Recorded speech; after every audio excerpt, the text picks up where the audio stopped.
Tenemos esta vida, esta oportunidad, esta pila de energía, esta biomáquina para evolucionar. Tenemos las llaves, tenemos las guías. ¿Acaso tendremos el valor? ¿Acaso seguiremos ese sendero?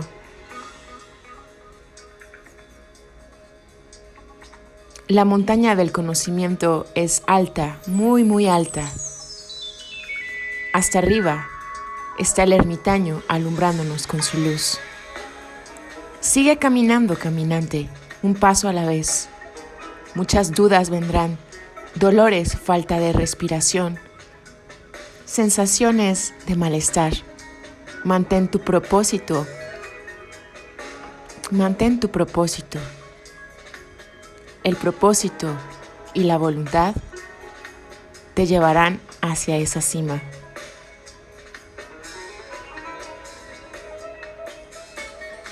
Bienvenidos, caminantes cósmicos, a una nueva entrega de Disparador Cósmico, el secreto final de los Illuminati, por Robert Anton Wilson. Hoy martes 16 de febrero del año 2021, siendo las 9 de la mañana, les saludamos desde el planeta Tierra, desde el país México, desde la ciudad Puebla, desde el Cerro del Onix, desde el corazón, desde los tres corazones. Radio Totonaca, un placer tenerte aquí.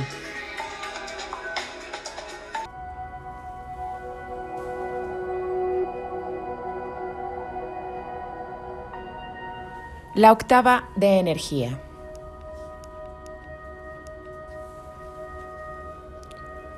La ley de las octavas fue sugerida por primera vez por Pitágoras en la antigua Grecia. Habiendo observado que las 8 notas de la escala musical occidental convencional son regidas por relaciones matemáticas definidas, Pitágoras procedió a crear toda una cosmología basada en el 8.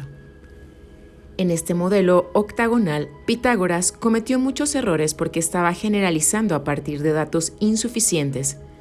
Sin embargo, su obra fue el primer intento en la historia de unificar la ciencia, las matemáticas, el arte y el misticismo en un sistema comprensible.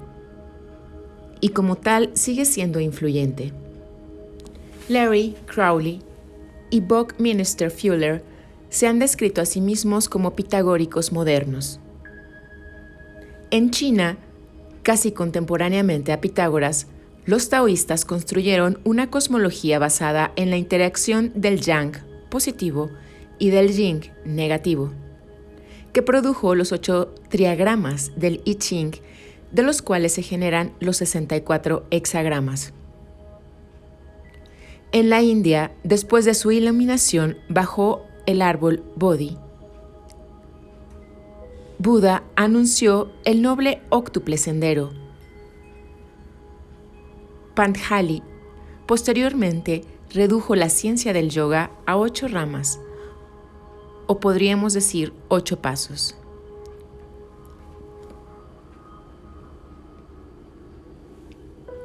El juego del ajedrez apareció en algún lugar de Oriente con una cuadrícula basada en 8×8, 64 cuadros. Kepler descubrió las leyes del movimiento planetario por casualidad al tratar de hacer que los planetas se ajustaran a la octava pitagórica. En la década de 1860, el químico inglés John Newland demostró que todos los elementos químicos se clasificaban en 8 familias. Ya que el misticismo pitagórico no estaba de moda en ese momento, Newland fue literalmente ridiculizado y rechazado por la Real Sociedad de Química. En la década de 1870, con mucho más detalle que Newland, el químico ruso Mendeleev demostró de una vez por todas que los elementos de hecho se dividen en 8 familias. Su tabla periódica de los elementos, una octava inquietantemente armónica pitagórica, cuelga en las paredes de todas las aulas de química de las escuelas de hoy. La Real Sociedad de Química más tarde se disculpó con Newland y le dio una medalla de oro. Ya hemos visto que Nikola Tesla, en el transcurso de las mismas visiones de las que dedujo el mecanismo de la corriente alterna, también intuyó una ley de octavas básica que rige la energía universal. Los genetistas modernos han descubierto que el diálogo ADN-ARN, el sistema de información molecular que rige la vida y la evolución, es transmitido por 64, 8x8 codones. R. Buckminster Fuller, en su geometría sinérgica energética, la cual según él es el sistema de coordenadas del universo, reduce todos los fenómenos de las construcciones geométricas energéticas basándose en el tetraedro, 4 lados, la armadura de octetos, 8 caras, y el acoplador, 8 caras de 24 fases. Fuller argumenta específicamente que en el acoplador de 8 caras y 24 fases subyace la división por 8 de los elementos químicos de la tabla periódica de Mendeleev. En 1973, sin saber del acoplador de Fuller, que más adelante le referí, el Dr. Lurie comenzó a dividir sus 8 circuitos en una tabla periódica de 24 etapas de evolución. Lurie también comenzó a tratar de relacionar esto con la tabla periódica de los elementos de la química. Las 8 familias de elementos químicos son: 1. Metales alcalinos. 2. Metales alcalinos térreos. 3. Familia del boro. 4. La familia del carbono. 5. La familia del nitrógeno. 6. La familia del oxígeno. 7. La familia de los halógenos. Y 8. Los gases nobles. Las primeras 4 familias, argumenta Lurie, son terrestres, es decir, son pesadas y tienden a caer en la Tierra. Las otras 4 familias son extraterrestres, es decir, tienden a flotar en el espacio. Del mismo modo dice, los primeros 4 circuitos del sistema nervioso son sistemas terrestres. Su función es la de controlar la supervivencia y reproducción en el medio gravitatorio en el que vivimos actualmente. Los segundos 4 circuitos son entonces extraterrestres y entrarán plenamente en acción solo cuando vivamos de manera cotidiana en la gravedad cero, en el espacio libre. Si los circuitos más altos han ido apareciendo, parcialmente y en mutantes raros, hace unos pocos miles de años, esto se debe a que el cianotipio del ADN nos está modificando gradualmente para la evolución futura. Si las funciones del circuito superior están aumentando a porcentajes acrecentados, como creen muchos parapsicólogos, es porque actualmente estamos mutando rápidamente hacia la migración extraterrestre. Matemáticamente, los primeros 4 circuitos son euclidianos newtonianos, nos orientan al espacio tridimensional y al tiempo unidimensional de la vida planetaria. Los segundos 4 circuitos son fullerianos e einsteinianos y nos orientan a la gravedad cero interestelar.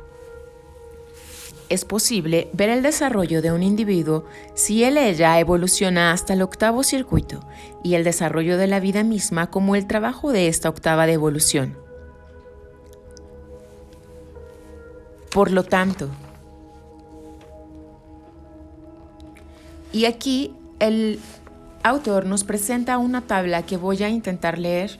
Les pido de su imaginación. La tabla está dividida en 4 filas. No es cierto. La tabla está dividida en 4 columnas que están 8 filas. Y voy a empezar de abajo para arriba porque así dice. Léase de abajo hacia arriba.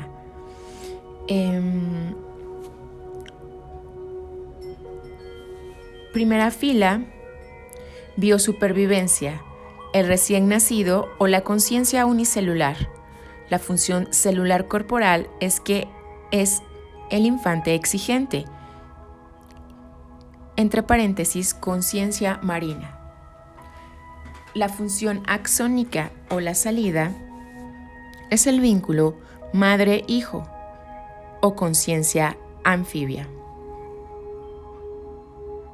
La segunda fila, de abajo para arriba, está el circuito emocional territorial.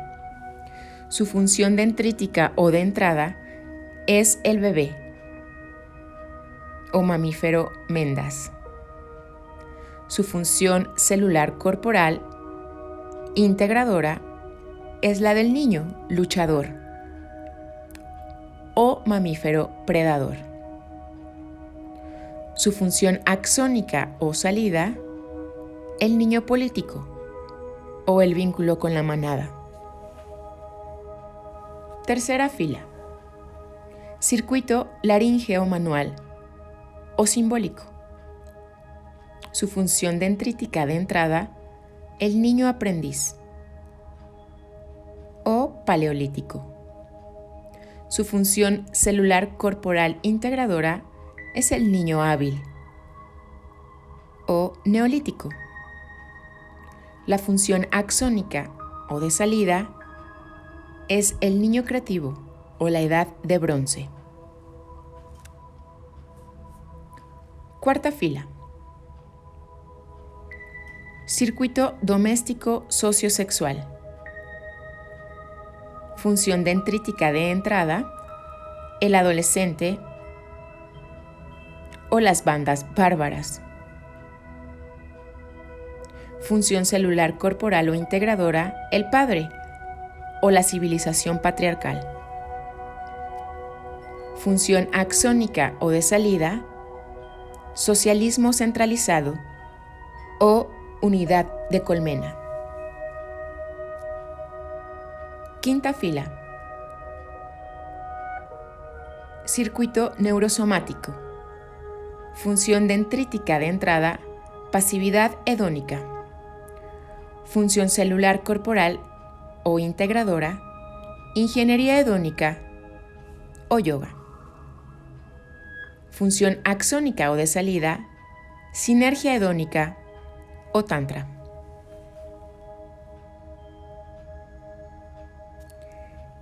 Sexta fila, circuito neuroeléctrico.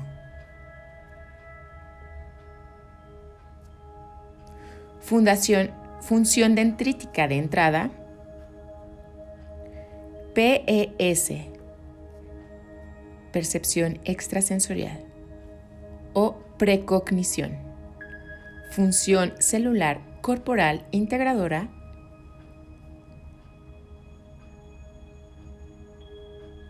neurológica o el chamán. Función axónica o de salida, el circuito consciente de la humanidad.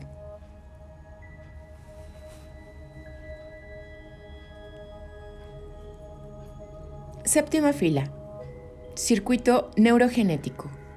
Función dendrítica o de entrada, conciencia o ADN. Función celular corporal integradora, ingeniería, ADN, longevidad. Función axónica de salida, función del ADN o simbiosis ecológica. Octava fila, circuito neuroatómico o metafisiológico. Función dendrítica de entrada, conciencia cósmica. Función celular corporal integradora, ingeniería cósmica. Función axónica de salida, fusión cósmica.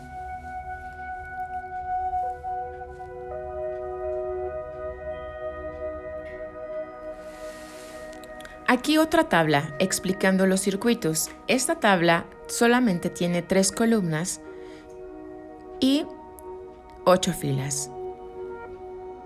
La leo. Primera fila, circuito 1, pasividad infantil de supervivencia o vida unicelular. Circuito 2, a nivel individual, la política emocional infantil o ego. Vertebrados o territorialidad o jerarquía. Circuito 3. En el ámbito del individuo, la mente estudiantil. En el ámbito de la vida, es el lenguaje homínido y las herramientas. Circuito 4. A nivel individuo, domesticidad post-adolescente. A un nivel vida, es la civilización urbanizada. Circuito 5. A nivel individual, éxtasis neurosomático. A nivel vida, gravedad cero o migración extraterrestre. Circuito 6. A nivel individual, metaprogramación neuroeléctrica. A nivel vida, I al cuadrado o inteligencia al cuadrado. Circuito 7.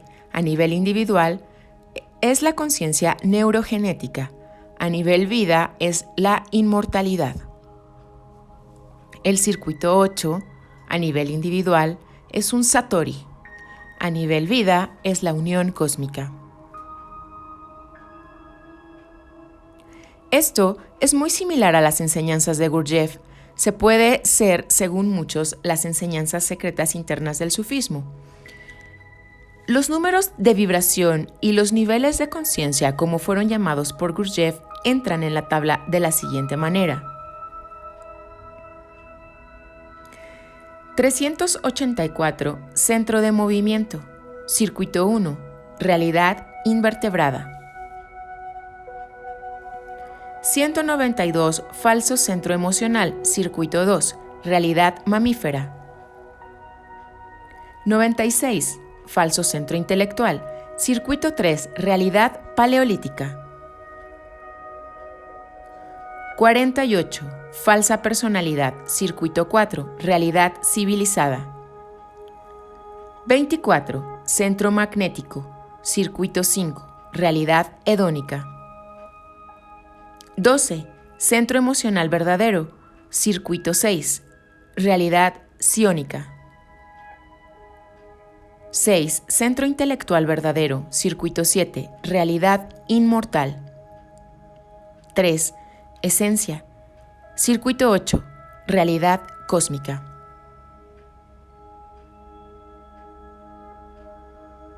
Lurie comenzó a dividir a los 8 circuitos en 24 fases cuando se convenció de que cada circuito tenía una fase de entrada, una fase de toma de decisiones y una fase de salida. En el nivel sináptico, esto aparece como las dendritas que reciben señales, las células corporales en la toma de decisiones y los axones en la transmisión de señales. Este gráfico de 24 fases se puede correlacionar con el alfabeto hebreo, arrojando así una nueva luz sobre la cábala, con las cartas del tarot, una invención sufí según se dice, y con el zodíaco, si permitimos 12 tipos extraterrestres para completar los 12 tipos terrestres de la astrología tradicional. Estas correlaciones no se indican en el diagrama. Una explicación completa se encontrará en 2 libros posteriores. Los libros son The Periodic Table of Evolution, la tabla periódica de la evolución de Timothy Leary y Robert Anton Wilson, y The Game of Life o El juego de la vida de Leary y Wilson, ambos publicados en San Diego en 1977. Trabajando de forma independiente de Leary y de mí, el profesor Peter Flessel de la Universidad de San Francisco ha comenzado a desarrollar las correlaciones de los 8x8 codones del código genético y los 8x8 hexagramas del I Ching, cosa que va a publicar pronto. Es de esperar que en futuros trabajos sobre la tabla periódica de Leary, las correlaciones de Flessel y el acoplador geométrico de 24 fases de Fuller, la ciencia finalmente encuentre una piedra de Rosetta mediante la cual los símbolos tradicionales del ocultismo podrán ser decodificados en categorías modernas, operativas y científicas. El lector reflexivo verá que esta síntesis emergente evade por completo la dicotomía habitual de espiritual versus material, siendo puramente geométrica energética. Por lo tanto, está en la misma categoría filosófica que los sistemas unitarios de Oriente, Zen, el taoísmo, el Vedanta, etc., y fuera de los dualismos de la lógica griega y la teología cristiana. Cualquier intento de describir esta octava como mística o como materialista, se pierde el verdadero punto del trabajo de Leary.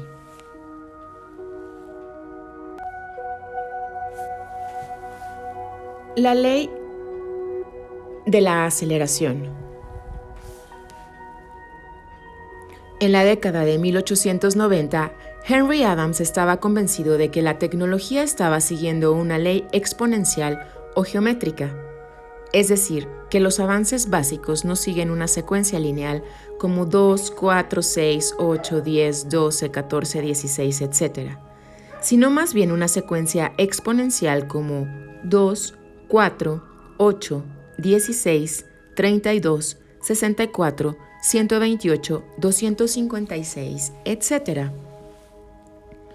Adams calculaba que proyectando la aceleración desde los tiempos de Galileo hasta su propio tiempo, tendríamos energía infinita a nuestra disposición en la década de 1920. Obviamente, fue un tacto inexacto en sus cálculos.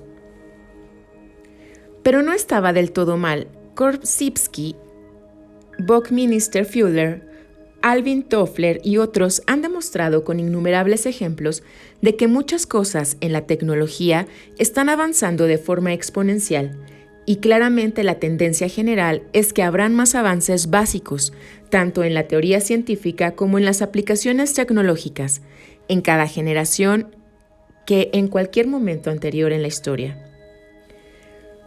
Como enfatiza Toffler en particular, hay más científicos vivos en la década de 1970 que la suma de los científicos de toda la historia anterior. Por lo tanto, esta generación deberá presenciar más avances que en toda la historia. En este contexto, el escenario SMILE de Leary, migración espacial más inteligencia a la segunda potencia más extensión de vida, es solo la obertura de un despertar planetario y extraplanetario que podamos empezar a discernir vagamente. Esa, de hecho, es la tesis de un libro notable que ofrece el conjunto final de modelos y metáforas que vamos a debatir. El paisaje invisible, The Invisible Landscape, de Terence y Dennis McKenna. Los hermanos McKenna, que entre ambos suman un currículum que incluye la antropología, la biología, la química y la botánica, llevaron a cabo un experimento de metaprogramación en la cuenca superior del Amazonas, utilizando los hongos mágicos, locales que contienen sustancias psicodélicas de la familia psilocibina. Durante 37 días experimentaron un alto nivel de PES, la intensificación usual de las coincidencias, sincronicidades y la presencia de una entidad insectoide alienígena que parecía ser un antropólogo del futuro.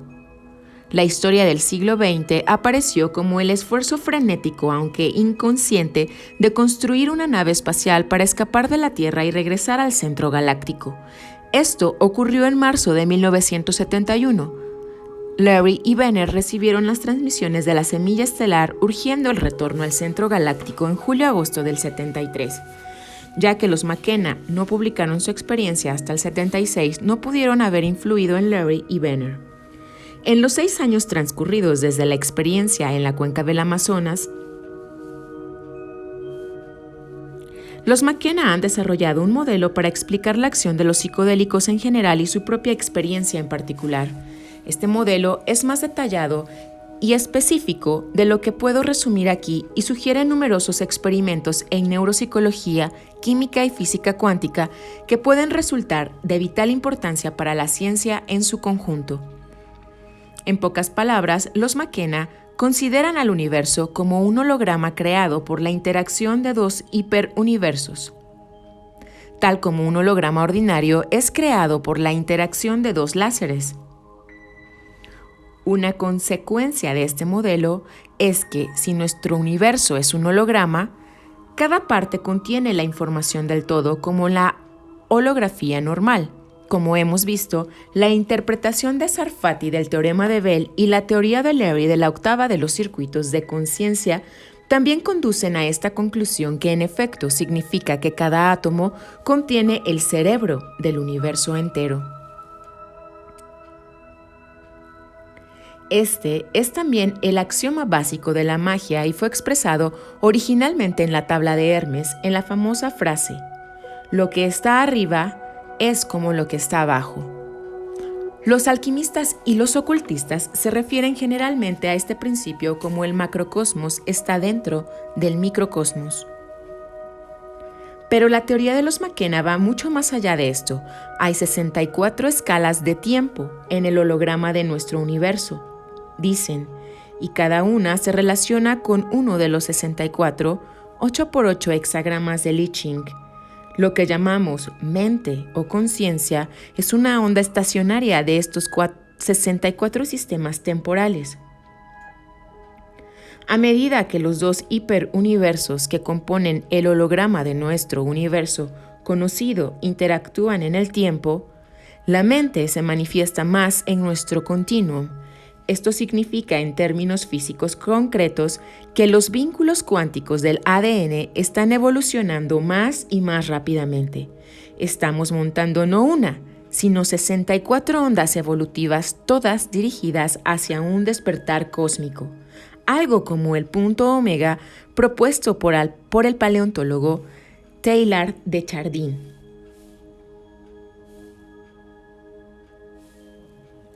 La acción de los psicodélicos en este modelo abre el sistema de información cuántica dentro del ADN a la inspección de los centros neurales más altos. Cuando el Dr. John Lilly dice haber viajado en el tiempo con el LSD y luego añade que solo es una metáfora, tal vez esté siendo demasiado modesto. Si los McKenna están en lo cierto con su teoría básica, cada viaje psicodélico es literalmente un viaje a través del sistema de información cuántica a una velocidad mayor que de la luz, es decir, fuera del tiempo, del universo local einsteiniano. Esto suena muy similar a una formulación más científica de las ideas incoherentes sobre el tiempo que muchos contactados OVNI han tratado de comunicar. La pregunta natural, por supuesto, es: ¿cuándo llegarán a su punto máximo en nuestro tiempo lineal las 64 escalas de tiempo de los McKenna? Los McKenna han programado una computadora con su sistema de tiempo 64, I Ching, y la respuesta es que el premio gordo saldrá alrededor del año 2012 después de Cristo. Para obtener una perspectiva sobre esta noción más bien apocalíptica, consideremos uno de los estudios regulares realizados por la McGraw-Hill Publications Company, en el que se les pidió a varios científicos que predijeran la tecnología del próximo cuarto de siglo. En la última encuesta de McGraw-Hill, la mayoría predijo que para el año 2000 después de Cristo tendremos medicamentos para curar el cáncer, visión artificial para ciegos, medicamentos para aumentar permanentemente la inteligencia, control químico del envejecimiento, control químico de la senilidad y la preservación criogénica exitosa. El escenario de los McKenna es algo más dramático que las aceleraciones exponenciales sugeridas por Henry Adams, Korzybski, Fuller, Toffler e incluso Larry, ya que en la teoría de los McKenna, las 64 escalas de tiempo llegarán juntas a su punto máximo, es decir, afirman un ciclo de 4.300 años desde la urbanización hasta el albor de la ciencia moderna, un ciclo de 384 años en el que la ciencia ha producido más apariciones de novedades que en todo el ciclo de 4.300 años, un ciclo de 67 años a partir de los avances tecnológicos de la década de 1940, incluida la energía nuclear y el ADN, hasta el pico en 2012, en el que habrá más aceleración que la que hubo desde Galileo hasta Hiroshima. Un ciclo de 384 días en el periodo 2011-2012, en que habrán más transformaciones que en todos los ciclos anteriores. Un ciclo de 6 días a finales de eso, en el que las cosas se desplazarán más rápido aún y así sucesivamente, hasta llegar a un clímax en el que, como ellos dicen, en los últimos 135 minutos, 18 de dichas barreras, por ejemplo, barreras comparables a la aparición de la vida, la invención del lenguaje o el logro de la inmortalidad, serán cruzadas. 13 de ellas en los últimos 75 por 10 a la cuarta segundos. Es decir, en las últimas 2 horas antes del pico, alcanzaremos 18 extensiones de la conciencia y poder, cada una comparable al paso desde el mar a la tierra o desde la tierra al espacio, y en los últimos 0,0075 segundos, el gran ciclo, pasaremos a través de 13 de estas transformaciones. En una reciente gira de conferencias he hablado con cientos de científicos sobre el escenario SMILE, y la mayoría de ellos estuvieron de acuerdo en que de hecho podremos tener migración espacial, inteligencia a la segunda y extensión vital para la década de 1990. Algunos están de acuerdo con la afirmación optimista de Larry de que podremos tenerlos para 1980 si nos esforzamos lo suficiente. Para la llegada del siglo que viene, entonces seremos una especie completamente nueva en muchas dimensiones. Viviremos en el espacio, no en un planeta. Seremos capaces de programar nuestro sistema nervioso en cualquier grado de cualquier función que queramos. Poseeremos una expectativa de vida de siglos y estaremos en camino a la inmortalidad. Entre los años 2000 y 2012, si se puede confiar en el escenario de los McKenna, comenzará la verdadera acción cósmica. Como dicen los McKenna, es difícil evitar la exageración al tratar de contemplar lo que significa esto. Y así, queridos caminantes cósmicos, hemos llegado al final de la segunda parte de Disparador Cósmico, Modelos y Metáforas. Gracias por acompañarnos hasta este momento.